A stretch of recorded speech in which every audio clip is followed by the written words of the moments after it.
আসসালামু আলাইকুম রহমতুল্লাহি ওয়া বারাকাতু।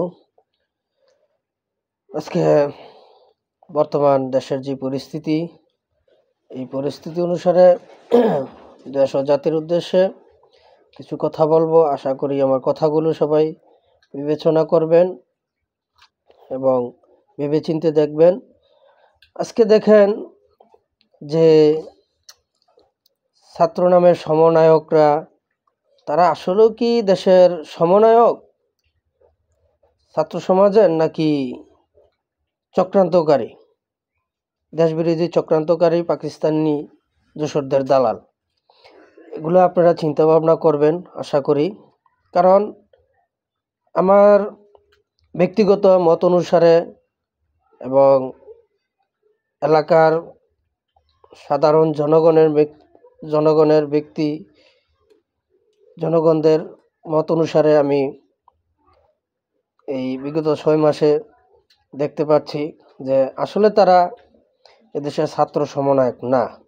তারা ছাত্র সমন্বয়ক নামে পাকিস্তানি দূষর দালালদের চক্রান্তকারী এজেন্ট। কারণ আপনি দেখেন, তারা 32 নম্বর ধানমন্ডি 32 নম্বর বঙ্গবন্ধুর বাড়িটি তারা ঘোষণা দিই, তারা কিন্তু ভাঙচুর, আগুন সন্ত্রাস চালিয়েছে। তো এখানে কিন্তু লুকোচুরির কিছু নেই।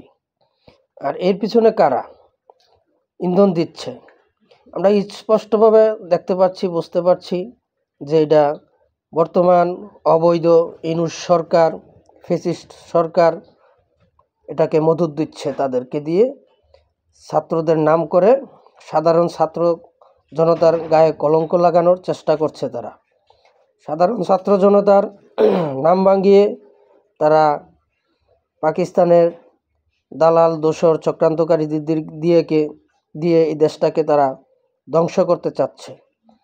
কারণ যদি অবৈধ এই ফ্যাসিস্ট ইউনূস সরকারের মদত এখানে না থাকতো, তাহলে যখন এই হাসনাত আবদুল্লাহ এই সমন্বয়কের ব্যানার থেকে ডিক্লেয়ার আসছে যে তারা 32 নম্বর ঘুরিয়ে দিবে, ভেঙ্গে তছনছ করে দিবে, আগুন সন্ত্রাস করে, তাই এখানে কিন্তু লুকোচুরি করে নাই, ওপেনলি ডিক্লেরেশন দেওয়া হয়েছে। তো সেখানে কিন্তু সরকার এটা নিয়ন্ত্রণ করার পদক্ষেপ নেয় নাই। সরকার কিন্তু এটার বিপরীতে কোনো অ্যাকশান নেয় নাই, সেখানে প্রশাসনের কোনো ব্যবস্থা নেয় নাই। কারণ যদি সরকার ব্যবস্থা নিত, তাহলে বা দেশের জনগণের যদি ভালো চাইতো সরকার, তাহলে তারা প্রশাসন দিয়ে এটাকে বাধা দিত ক্ষতিগ্রস্ত করার জন্য। আর সরকারি বোল্ডোজারও ওখানে যাইতো না। কারণ সরকারি বোল্ডোজার যখন গিয়ে এটা ভাঙ্গা হয়েছে, তখন স্পষ্ট হয়ে গেছে যে এখানে এই অবৈধ ফ্যাসিস্ট ইউনূস সরকারের মদত রয়েছে।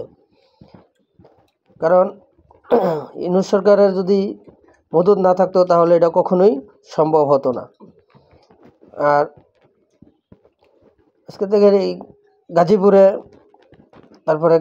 যে ঘটনাটা হয়েছে, যে এখানে অনেক ভিডিওই আমরা দেখেছি, অনেকেই বলছে যে তোমরা তো ছাত্র, তোমরা দেশ সংস্কার করতে আসছো, তাহলে কেন তোমরা এখানে এই ভাঙচুর লুটপাট করতে আসছো?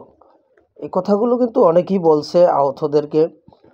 আর এই আহতরা কিন্তু অনেকেই ওখানে ভুল স্বীকার করছে যে আমরা ভুল করছি, আমাদেরকে ফোন করে আনা হয়েছে, আমরা ভুল করে ফেলছি, যেটা ঠিক হয় নাই, এটা করা উচিত না, এরকম অনেক আহত ছাত্র কিন্তু বলছে। এই ভিডিওগুলো আমরা দেখছি, কিন্তু মিডিয়া কিন্তু এগুলো প্রকাশ করে নাই।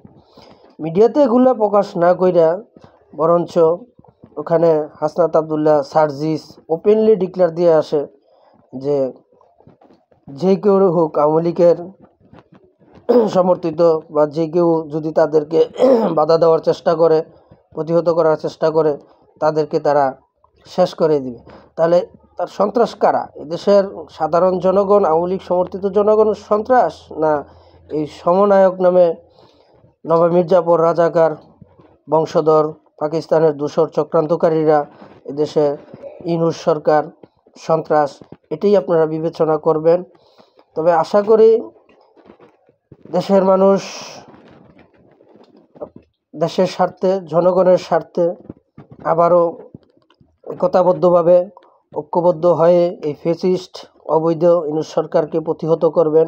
এই সমন্বয়ক নামে রাজাকারদের বংশধরকে, চক্রান্তকারীদেরকে, দেশবিরোধী চক্রান্তকারীদেরকে আপনারা প্রতিহত করবেন।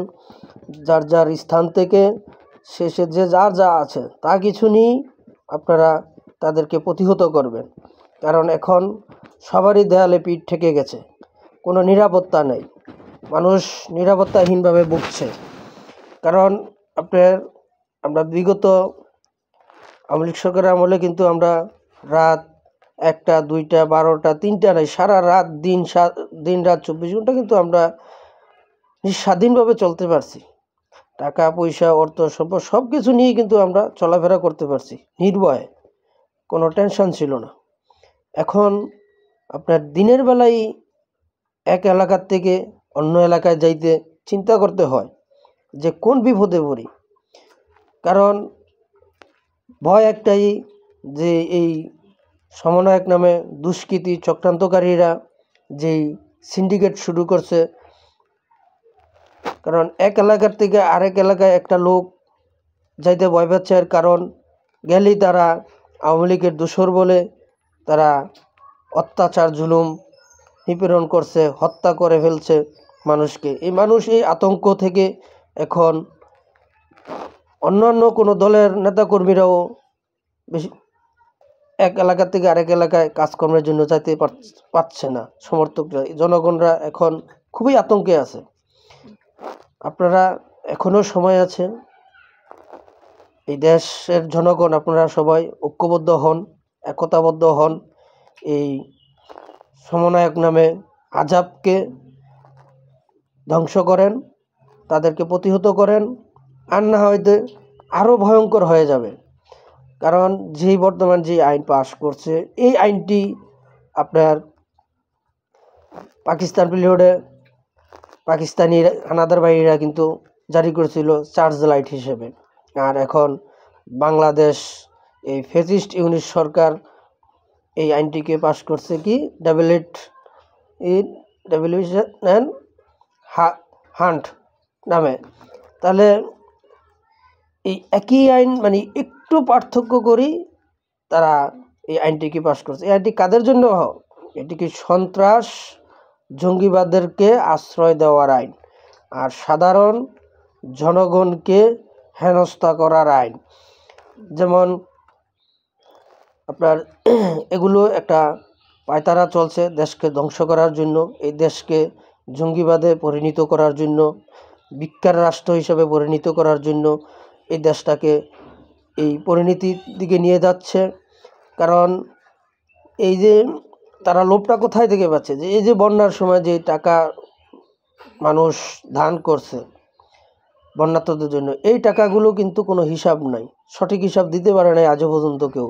তারা এই টাকাগুলো উত্তোলন করছে, 10 টাকা উত্তোলন হয়েছে, তারা 5 টাকা দেখাইছে, আর 5 টাকাই তারা খাইয়া ফেলাইছে। কারণ এটার হিসাব তো জনগণ নিতে পারে না অ্যাকুরেটভাবে। তারা এই চোরের নীতি এখন শুরু করছে।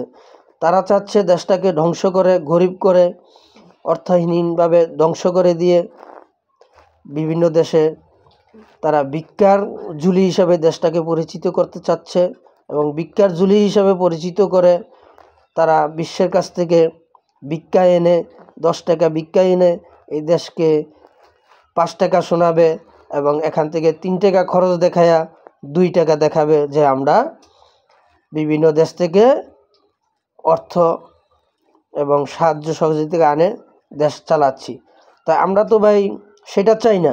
আমাদের দেশ বিগত সরকার যেভাবে স্বয়ংসম্পূর্ণ করে দিয়েছে, রাস্তাঘাট, ব্রিজ, উন্নয়ন, বিদ্যুৎ, সর্বখাতে আমাদেরকে উন্নয়ন করে দেওয়া হয়েছে, আয়ের রাস্তা করে দেওয়া হয়েছে। আমরা সেই আয় থেকেই এই দেশকে আমরা চালাতে সক্ষম, আমরা আমাদের দেশের জনগণ। কিন্তু সেখান থেকে আমাদেরকে ব্যর্থ বানানো হচ্ছে এবং দেশকে ধ্বংসের দিকে ঢেলে দেওয়া হচ্ছে। এর থেকে বাঁচতে হলে এই অবৈধ ফ্যাসিস্ট ইউনূস সরকারকে প্রত্যাখ্যান করতে হবে এবং সমন্বয়ক নামে এই দুর্বৃত্ত রাজাকার বংশধর পাকিস্তানের দোসর চক্রান্তকারীদেরকে প্রতিহত করতে হবে।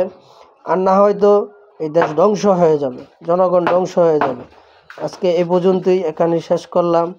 জয় বাংলা, জয় বঙ্গবন্ধু, জয় হোক সর্বস্তরের জনগণের। আবারও জিতবে এবার নৌকা ইনশাআল্লাহ।